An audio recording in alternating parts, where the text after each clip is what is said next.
Com que frequência você lava suas calças jeans?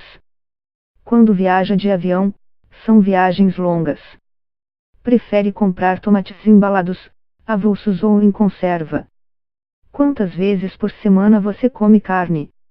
As perguntas são, a princípio, muito específicas. Mas são essenciais para entender o rastro que seus hábitos de consumo e escolhas individuais deixam no planeta. Foi em uma conversa com o marido, no sofá de casa, que a designer industrial e escritora holandesa Babette Porcelish percebeu que, apesar de ser especialista na cadeia produtiva de produtos industrializados, não entendia exatamente qual era o impacto do seu estilo de vida no planeta. Ele me contou que os 16 maiores navios porta-contêineres do mundo juntos emitem a mesma quantidade de enxofre que todos os carros que circulam no mundo.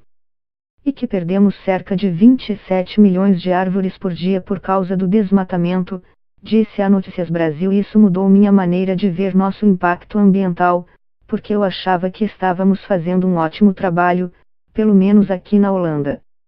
Ao pesquisar sobre o tema, Porcelish percebeu que pelo menos em países ricos como Holanda e Estados Unidos mais de um quarto da pegada ecológica de cada ser humano é perceptível no dia a dia. O resto está embutido no ciclo de vida de produtos e serviços da extração de matérias-primas, passando pelo transporte, até o descarte.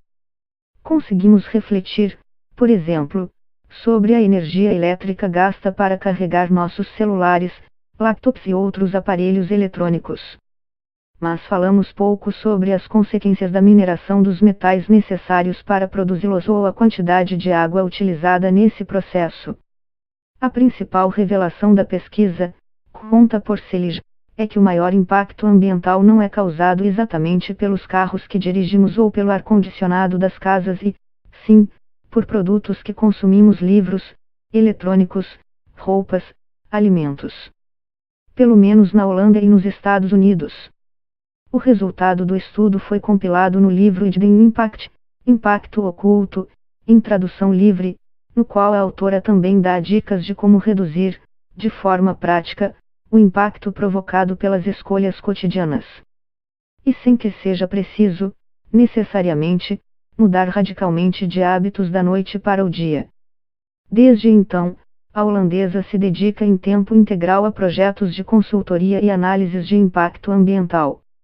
Ela esteve em São Paulo para participar do evento VAC Designando, o que o design pode fazer, em tradução livre. O que Porcelish considera como impacto é composto de elementos como o uso da água e da terra, desmatamento, mineração e processamento de matérias-primas, esgotamento de recursos naturais, perda de biodiversidade, emissões de gases de efeito estufa, lixo e uso de combustíveis fósseis. O que eu quero fazer é monitorar todo o sistema e incluir todo tipo de impacto. Não só no clima, mas também na natureza, na biodiversidade, todo tipo de poluição, explica. Eu não conseguia encontrar esses dados em lugar nenhum, o que achei muito esquisito. É esse o tipo de coisa que queremos e precisamos saber. Eu tive que ir muito fundo na pesquisa e contratei empresas especializadas para me ajudar. Para calcular o impacto da carne, por exemplo, é preciso levar em conta a produção de alimento para o gado e o desmatamento causado para criar o pasto. Para saber o real impacto de um carro, é necessário incluir a poluição causada pela mineração dos metais utilizados. No caso de uma calça jeans, deve-se considerar a água utilizada na produção de algodão e também na lavagem do tecido. A tarefa parece impossível e, de fato, a escritora holandesa reconhece que ainda há muito a ser calculado. Quando eu procurei especialistas, eles me disseram que nenhum método científico atual inclui todos os tipos de impacto. Mas como podemos superar o maior desafio dos nossos tempos se não conseguimos investigá-lo de verdade? Questiona. Resolvi seguir em frente assim mesmo. Por isso, ela explica, os cálculos utilizados em seu método são aproximados. Para efeito de comparação, a designer fez os mesmos cálculos para a Holanda e para os Estados Unidos, quando conseguiu obter as informações. É meio chocante, porque lá tudo é o dobro, diz. Ela conta que está, no momento, procurando empresas que a ajudem a fazer as mesmas estimativas para o Brasil. A pedido da Notícias Brasil, ela adaptou alguns gráficos produzidos durante a sua pesquisa e converteu os dados para as unidades de medida brasileiras. Ao escolher estudos de caso para exemplificar o impacto oculto do nosso consumo, Porcelish diz ter se surpreendido com dados que desafiavam o senso comum a respeito do tema. No exemplo da calça jeans, ela descobriu que o maior prejuízo ao meio ambiente está escondido no cultivo de algodão. Mas o uso de máquinas de lavar e de secar, que costuma não ser considerado, emite cerca de 12,5 kg de CO2 por lavagem, além do gasto de ao menos 50 litros de água. No caso dos alimentos, a pesquisa revelou que frutas e legumes em conserva ou transformados em molhos, como o tomate, podem ter menos impacto ambiental do que os frescos. A autora explica, normalmente, o impacto da produção de vegetais no ecossistema é pequeno, incluindo eventuais embalagens plásticas. O problema se encontra, no entanto, no desperdício que acontece do momento da colheita até a chegada ao prato do consumidor. Perder um tomate tem um impacto muito mais negativo do que comprar tomates embalados. A embalagem, na verdade, se não for excessiva, pode ser boa, se considerarmos que ela impede a perda, diz. Mais de 1/3 da comida produzida nunca chega ao seu prato. No caso das frutas, legumes e verduras, a perda chega a 50% das colheitas. Por isso, as conservas que são feitas com vegetais frescos logo após serem colhidos e têm perda menor acabam sendo mais vantajosas para o meio ambiente. Parte desse não aproveitamento acontece em casa, com a comida que estraga na geladeira ou é deixada no prato. Porcelish calculou também esse impacto: se não desperdiçássemos nenhum alimento, nossa pegada ecológica diminuiria cerca de 15% para a comida em geral e até 17% considerando só os vegetais. Uma das dicas da designer industrial é fazer um calendário com as frutas, legumes e verduras de cada estação e procurar comprá-los de produtores locais localizados a até 2.000 km de distância, para diminuir o impacto do transporte. Se quiser algum que esteja fora de época, cujo impacto para produzir é maior, prefira a conserva. Outra boa ideia, segundo Porcelish, é comprar produtos que estejam perto do vencimento e consumi-los rapidamente, para evitar que o supermercado jogue no lixo. E vale a pena ficar de olho em embalagens excessivas. Os meios de transporte também foram computados no cálculo de Porcelish, com mais uma revelação surpreendente: caso a intenção seja diminuir realmente o seu impacto negativo no mundo, vale reduzir as viagens longas de avião. Apesar de, no total, carros poluírem mais por quilômetro rodado que aviões, os especialistas consultados pela designer ressaltam que a possibilidade de viajar de avião aumentou as distâncias que percorremos.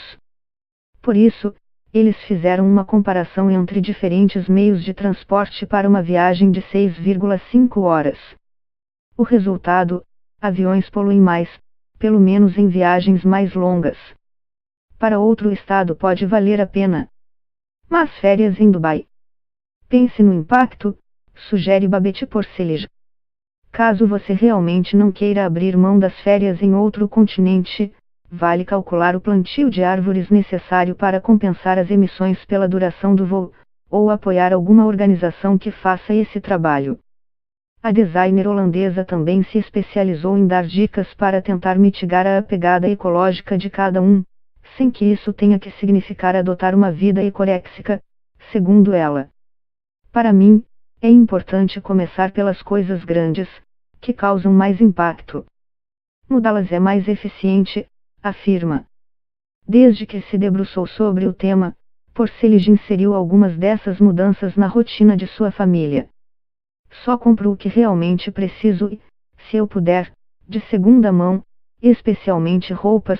Parei de comer carne e também não tenho mais carro e não pego aviões, a não ser que isso seja para fazer mais bem do que mal. Estou indo de avião para São Paulo porque acho que alcançar pessoas aí e eventualmente ajudá-las a mudar suas vidas faz mais bem do que mal, afirma. Nas férias, viajamos muito de bicicleta. É uma aventura incrível e nossos filhos também adoram. A família ficou mais próxima.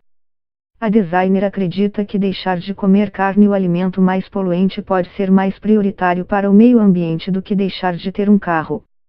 Na Holanda certamente esse é o caso, e pelo que ouço do Brasil, também, diz. O primeiro passo, segundo ela, é tornar-se sustentável e reduzir o impacto relativo aos seus hábitos pessoais. De acordo à ONU, a população da Terra será de cerca de 10 bilhões de pessoas em 2050, caso o ritmo de crescimento se mantenha. Já a economia global em 2050 será 2,7 vezes maior do que hoje, segundo a consultoria PricewaterhouseCoopers. E, de acordo com a ONG Global Footprint Network, a população atual vive como se tivesse os recursos de 1,6 planeta Terra. De acordo com o cálculo de Porcellij, usando as duas estatísticas, chegaríamos a 2050 precisando de 4,3 terras para sustentar nosso estilo de vida. Se vivermos de acordo com os limites do nosso planeta, já seremos sustentáveis, afirma. No caso do Brasil, cuja população vive como se tivesse 1,8 planeta Terra, viver no limite seria reduzir o impacto médio total para cerca de metade do que ele é atualmente. Para quem pretende ir mais além, ser econeutro envolve fazer compostagem, plantar árvores, investir em energia renovável e apoiar financeiramente organizações ambientais, por exemplo. O nível 3, ecopositivo, significa trabalhar para que sua influência na mudança de hábitos das pessoas ao seu redor em casa, no trabalho e em outros grupos seja maior do que seu impacto no mundo como consumidor. O impacto negativo está, inevitavelmente, em todos os produtos que consumimos e atividades que praticamos. A holandesa ressalta, no entanto, que a mudança não deve assustar. O truque é, mesmo que você ainda faça tudo o que normalmente faz, faça menos. Por exemplo, pode comer a metade de uma porção de carne, e não essas enormes. Ou não comer todo dia, mas só uma vez por semana, diz. Depois de começar a adotar essas reduções, pode escolher opções que tenham menos impacto. No caso da carne, por exemplo, a bovina tem maior impacto. Frango já seria melhor. Para Porcellij, também é preciso combater o mito de que tudo o que é orgânico é melhor na hora de mudar o estilo de vida. A carne orgânica, por exemplo, nem sempre é a melhor escolha. Os dados que recolhi mostram que os animais vivem mais, mas geralmente têm um rendimento menor e necessitam de mais espaço e mais alimento, que é o fator mais poluente, explica. Ainda precisamos fazer com que a produção de orgânicos seja algo muito mais eficiente do que é.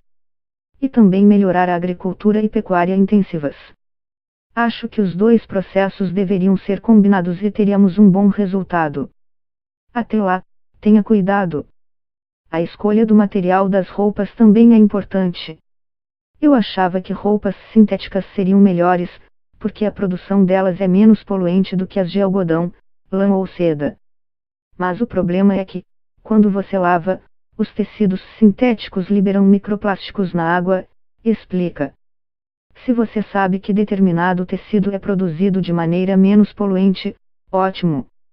Mas é melhor comprar menos roupas, do que simplesmente mudar para roupas orgânicas.